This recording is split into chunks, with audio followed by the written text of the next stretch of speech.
to watch these families suffer the way that they are. As soon as this flash flooding event happened, the governor has activated his emergency responders. Nim Kidd is his emergency management director, who is incredible, and has immediately worked with the local first responders to get help to individuals and get them evacuated, put requests in to me. We deployed, sir, right away, as you know, because you and I were talking a lot during this time, the Coast Guard.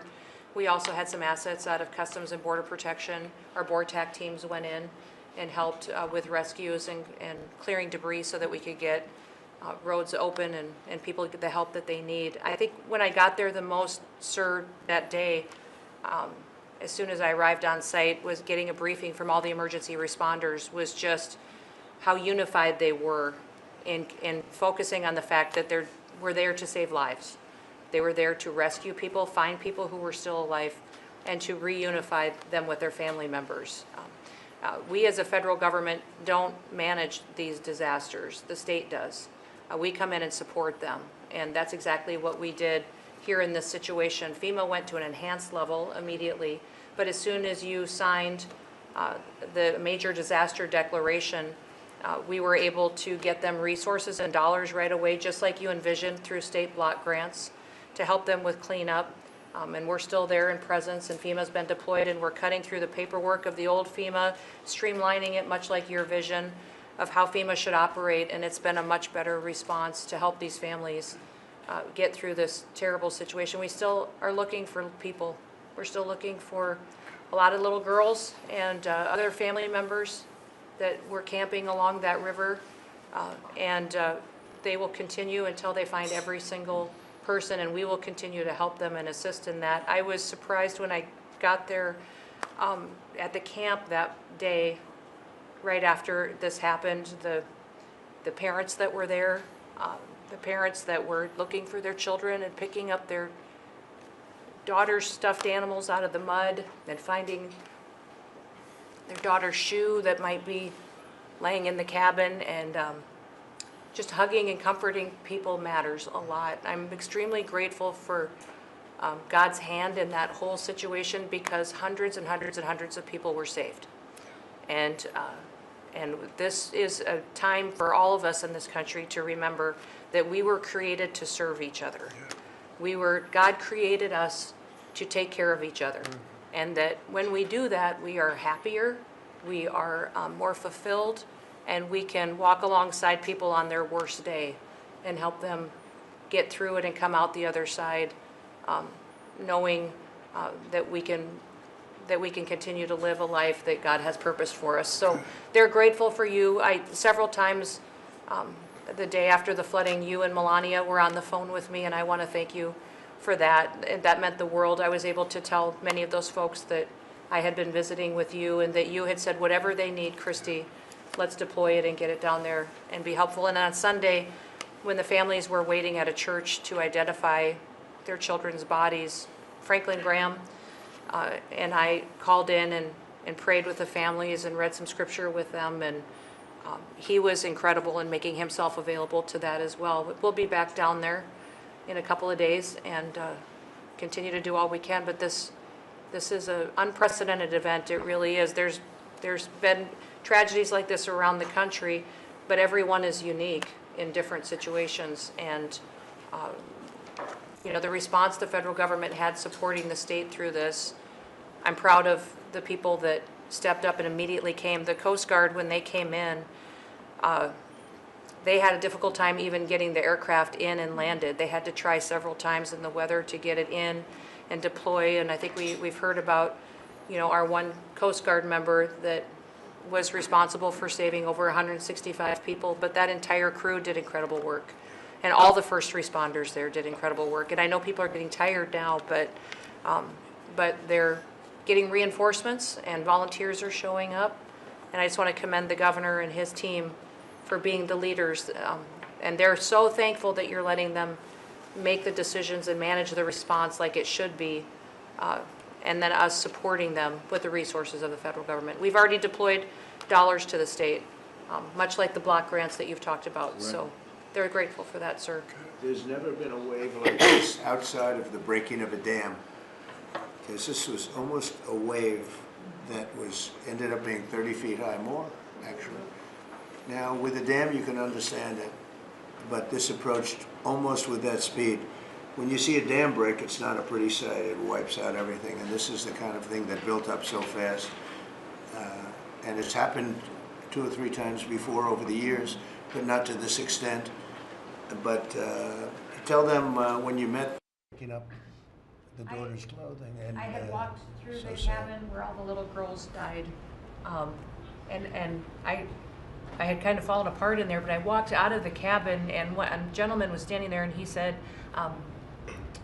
that man over there needs a hug. And so I walked over to him, and I hugged him, and I said, do you work here? And he said, no, my little girl was in that cabin. And he said, and I just found her best friend about an hour and a half ago. She had passed away. And he just fell apart. And so then we just hugged and talked for probably an hour about that. But then there was another, the grandpa was there looking for his granddaughter as well. There was a dad there of one of the counselors. The counselor was alive, but she was dealing with the fact that she had hung on to some of these girls and was trying to keep them out of the floodwaters, and had gotten hit by something and had lost 2 of the girls, and wasn't able to hang on to them, and was going to live the rest of her life thinking about that moment when she wasn't able to hang on to these girls. But these parents were picking up their kids' belongings out of the mud and throughout the camp and putting them in bags, and then one of the dads said, I knew 50 of these girls here. So I knew that was her dress and my daughter's friend's dress. So he was picking it up and putting it in a bag to return to her parents. And so it was and then the director was there comforting everybody who had lost his father the night before too. And he was still there trying to facilitate all of these parents grieving their children and find them. So the strength of people is incredible. One of the things that I asked there today, that day, was that they all have escorts or counselors when parents come in.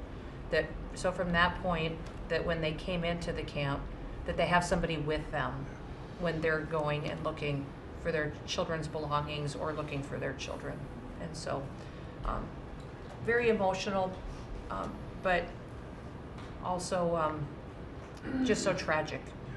The relationship with Texas and the governor has been obviously very good for years with me, but the relationship with Texas and their first responders and us with our first responders and lots of other people, and we brought in a lot of helicopters from all over, and we had a lot of helicopters. It was actually dangerous, a lot of helicopters up there, but they were real pros, and they were responsible for pulling out a lot of people, and we got them there fast, and Texas had some good ones too, but the response has been incredible, and the fact that we got along so well, I don't know, I don't even think that's a political thing, but we got along so well, and it was so unified. I think a lot of lives have been saved. That could have been as bad as it was, and you could have lost double or triple. This thing was just really horrible. Well, congratulations on a great job, and I appreciate it. I know you're going down. I'll be going down on Friday with First Lady. She will be taking a trip, and we don't want to get in anyone's way because that's what happens. The president goes and everyone's around focused on. I don't want anyone to focus on us, but it's possible they could have somebody saved still. Yes, There's a lot of areas. It's a big area, and probably unlikely at this point, but there could be. I mean, they're thinking there could be the possibility, but what a tragic situation. A good job, and we'll see you on Friday, and we'll finish out the day here. I think you've been reading a lot about, it's a terrible topic when you talk about financial after this, but we have a big country and we've been doing very well. The tariffs, as you know, are starting to come in at record levels. Tremendous amounts of money are coming in to our country. We never did that before. We're not used to it. We only have tariffs going out. We only adhere to the rules of other nations who charge us tremendous tariffs because we were led by stupid people or people without any business sense. And I'd like to ask God, you could maybe talk a little bit about how well we're doing with regard to the money coming in. And the big money will start coming in on August 1st. I think it was made clear today by the letters that were sent out yesterday and today. Go ahead, please. Yes, sir. We will taken in about $100 billion in tariff income thus far this year, and that's with the tariffs, the major tariffs not having started till the second quarter. So we could expect that that could be well over $300 billion by the end of the year. We don't agree with CBO scoring, but for those who do, the CBO scored tariff income over the next 10 years at $2.8 trillion, which we think is probably low. And sir, under your leadership, we're witnessing. And they gave us no credit during this last little, the great, big, beautiful bill. I always use the word great. I add that to it because it really is what it is. It's never been anything like it, actually. And I want to thank all the Republicans that voted for it. And I want to, scold the Democrats because they're voting for tax cuts. They're voting for no tax on tips, no tax on Social Security, no tax on overtime, and many, many other things far more important than that. Great health care. And frankly, every Democrat should lose their election because it was purely political to vote. They were told not to vote for it. So think of it, we got 218 to 2, and then with the Senate, we had 50 to 3. Democrats didn't vote at all, not one positive vote, with all of the good things in there. Economic development money, tremendous border money. Mm-hmm. Now you're loaded up on the border. And I need so much of it because we had zero come in last month, so I'm not sure how much of it we want to spend. You may think about that. You may actually think about saving a lot of money because the wall's been largely built and it obviously worked, but you may want to think about that. But so I think it's incredible when I watch the Democrats and they have standard lines like they had Russia, Russia, Russia. They had the laptop from hell. It all came from Russia. They make things up and they go with it and they feed it to you people in many cases. And they said, here's a line. And I hear the new line is death. Oh, it's death. Everyone's going to die. It has nothing to do with death. In fact, we're saving our country. Death is from allowing 25 million people into our country, of which 3 or 4 are stone cold, hard criminals. 11,888 are murderers, many of them committing more than one murder. That's death, and the Democrats did that. Joe Biden did that by allowing people to come in here just totally unchecked, unvetted, open borders, open borders. The whole world was dumped into our country from prisons, from gangs, from mental institutions. We have many people walking the streets, walking in areas that we don't know anything about, that came out of insane asylums. They released their the insane asylum population into our country, and it's amazing the job that you and Tom Homan are doing, by the way, on that. But we have to get them out, and we have no choice. We have to get them out, and we are getting them out. And so, Pete, you want to tell them about our great military and how well we did with respect to the bombers and the B-2? We had the pilots here 2 days ago, and they were incredible people. Go ahead. Yes, sir. Truly a historic mission. It demonstrated the skill and courage of the United States military. From those B-2 pilots and families that we had a chance to meet, sir, to the fighter pilots, to the refuelers, to the maintainers, to the air defenders who defended the base. What was demonstrated on the world stage was American military might and capability. And it wasn't just Fordo and Esfahan and Natanz that took notice in Iran. It was the rest of the world, that we have a decisive commander-in-chief willing to use these capabilities, which are the best in the world. As the president pointed out, no one else could have done what America did there on that night, and everyone took notice of that. With the one big beautiful bill, sir, we've got $150 billion additional to invest in Golden Dome and all the other weapons systems and stockpiles and shipbuilding priorities of yours.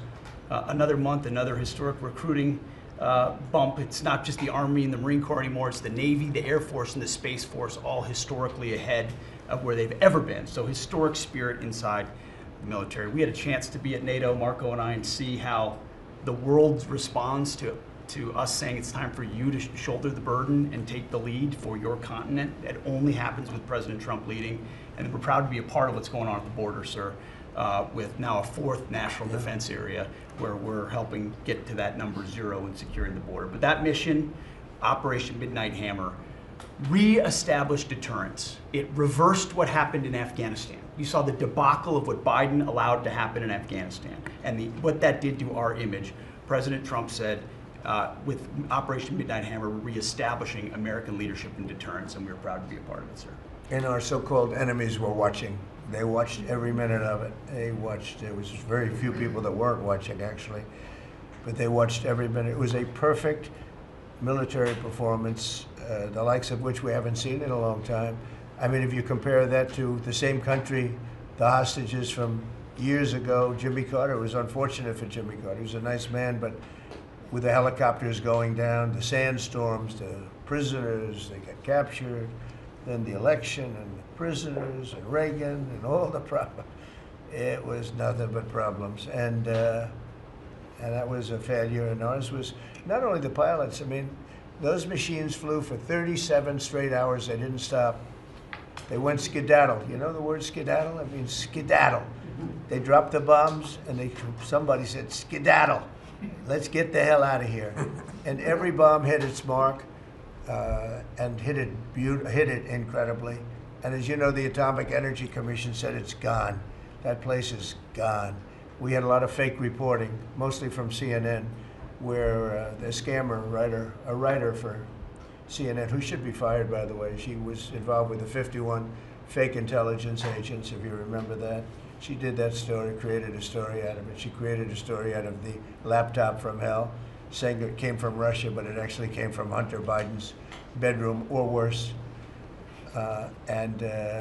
Just a scammer, and she's still at CNN, which is pretty amazing.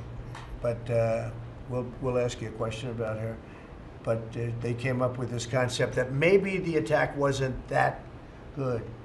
Maybe it, and I saw it happen right after the attack. I saw this person on CNN. I like to watch the enemy. You learn from the enemy. And I watched, because you have to know where they're coming from. And I watched her say, Anderson, you know, I'm hearing stories that maybe they didn't hit their target. Maybe it wasn't that good a hit. And they were hearing stories. The next day it was a little more, and the next day a little more. After 3-4 days, she was saying, you know, I don't know. I don't think it was that, except by that time everybody knew it was hit perfectly. The evidence is in the planes. The evidence the pilots are the best evidence. But they actually came out of their plane, because they were here the other day, and they said, it was so sad. We did such a good job. We flew into very dangerous airspace. I'll never forget, we were in the Situation Room, and they said they have entered Iranian airspace, and everyone took a deep breath, because they had more missiles pointed at them, but the equipment is so good, it's stealth, way up in the air, and it was stealth, and they went right through that, and they sort of, by the time they found out they were there, they were already gone. That was the word skedaddle, get the hell out of here. But they were right in the most dangerous airspace in the world, and they took those big, beautiful, very fast, they're unbelievable planes. I mean, they become really beautiful works of art. You know, I always thought they sort of were cool, but now they look better than just cool, don't they, huh? But they dropped the loads, and literally they would hit, if you look at this table, from here to there, they had a half a refrigerator door is the way to best explain it. Take a refrigerator door, average size, cut it in half. That was their target. They hit every single one. Then we had 30 missiles, Tomahawk, shot from submarines 300 miles away. Every one of them hit their target. It was a perfect mission. Then they came back, almost 37 hours. Every plane worked perfectly. The mechanics were here too. I said, you got to get the mechanics here. We didn't have any problems. If you remember, they had a lot of problems with the helicopters, but they did fly through a dust storm, which they shouldn't have done. Sometimes you say, let's go back and try it on a nicer day. Dust and sand don't work well with helicopters, if you know much about helicopters. But that was a horrible embarrassment to us. Then we had Afghanistan, which I think was the most embarrassing moment in the history of our country. And we would have gotten out. I was the one that got them down. I would have kept Bagram, the big air base, which right now is controlled by China, one among the most powerful runways in the world, thick with concrete and steel. Anything could land, and right now, they were 1 hour away from where China makes its nuclear weapons. I was keeping it.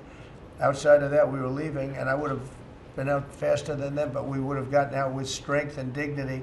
Instead, that was the most botched up mess I've ever seen. They left all that equipment behind, and every year they have a parade running down some third-rate street with the equipment. You know, it's supposed to be Fifth Avenue, it doesn't work. But with all that equipment that they left, they should have taken every ounce of it. I was taking every ounce. I said every screw, every bolt, every nail you take out of there.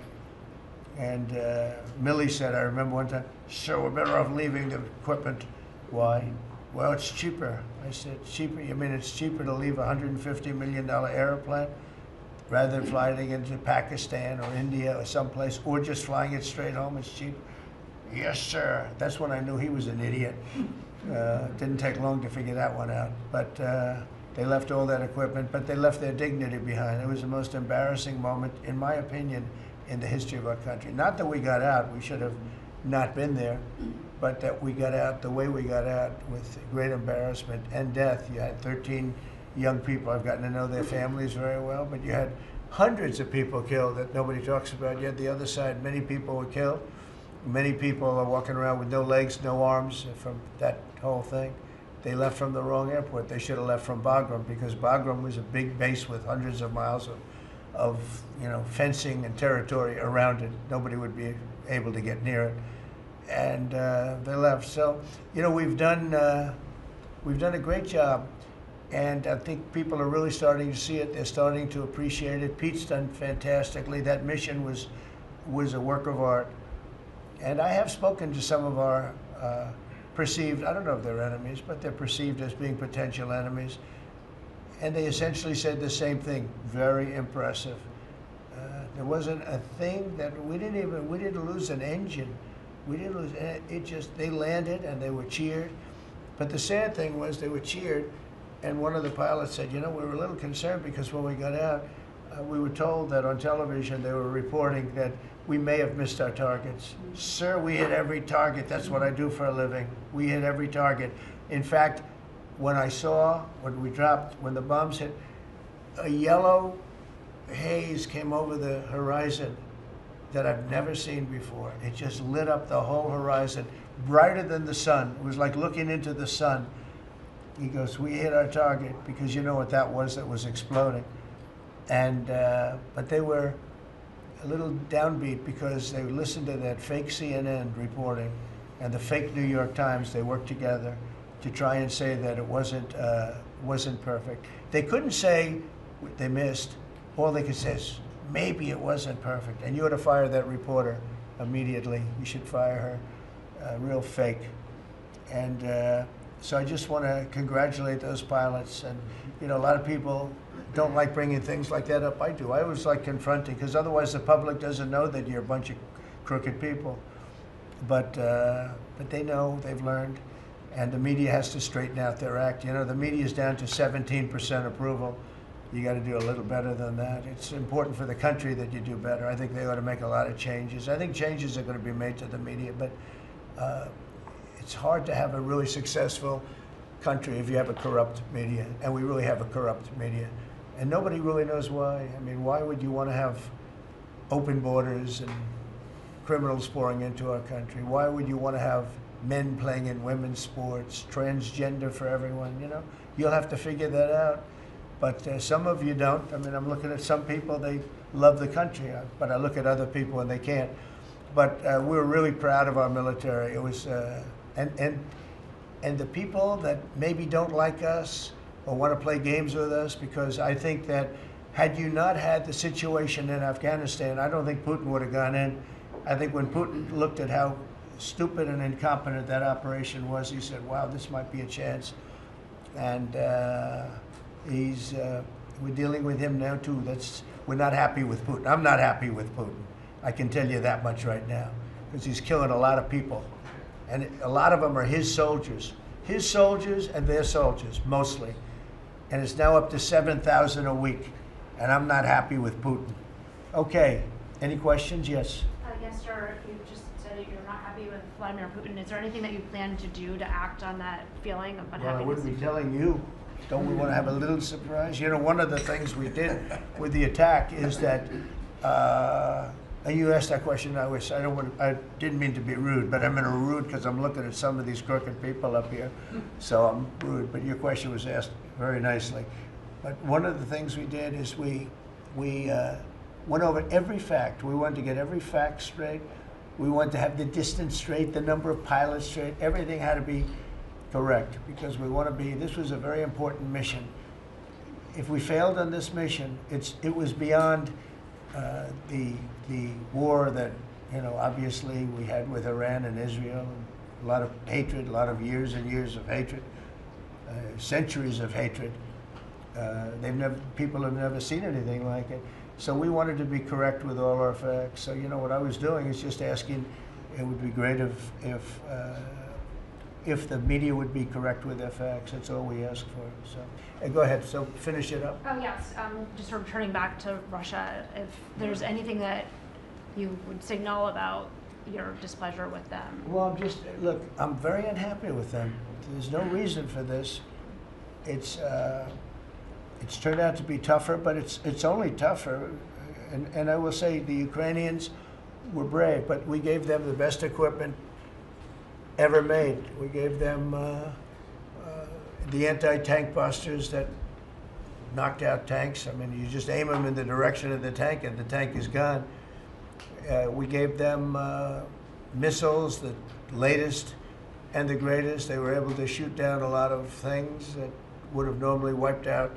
You know, probably would have been a very quick war. It would have been a war that lasted 3-4 days, but they had the benefit of unbelievable equipment. And Europe gave them to. We gave them far more because Biden shouldn't have done that. He should have equalized. We should have given them the same, or we should have given actually less than Europe. It affects Europe much more than us, but we're in there for over $300 billion. Europe's in there for over $100 billion, but still, Europe gave a lot. And I will say this, the Ukrainians, whether you think it's unfair that we gave all that money or not, they were very brave because somebody had to operate that stuff. And a lot of people I know wouldn't be operating it. They wouldn't have the courage to do it. So they fought very bravely. But we gave them the best equipment in the world. We make the best military equipment by far. There's nobody close. You look at other equipment from other countries, it's not even close. That's why everybody wants to buy our equipment. And that's why we're going to step up these contractors now that make it, and they're brilliant, but they make it too slowly.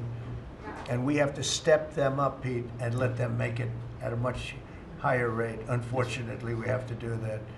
But if you look at our Patriots, if you look at our Tomahawks, if you look at our, well, what we do with tanks is, you wouldn't want to be driving a tank. You would feel nice and secure, but they are javelins, they're called.